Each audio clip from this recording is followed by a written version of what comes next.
হলো খাসি কয়টা 15টার ভিতর খাসি কয়টা আমার নাস্তা হলো 12টা 12টা খাসি না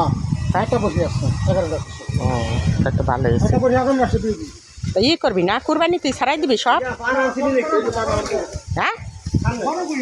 ও এতে তো তোর এটা পাবিন না এটা আগামী মাসে দিবি সাড়ে 3 মাসে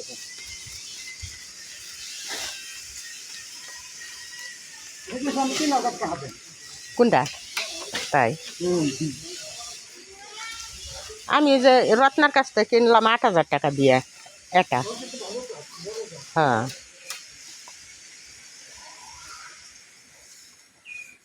এই গাছ তো লাগাই খাইতেছে না খালি গাছই খায় বুসি গমের বুসি গ্রামে তো আপনার ফোন দেখতে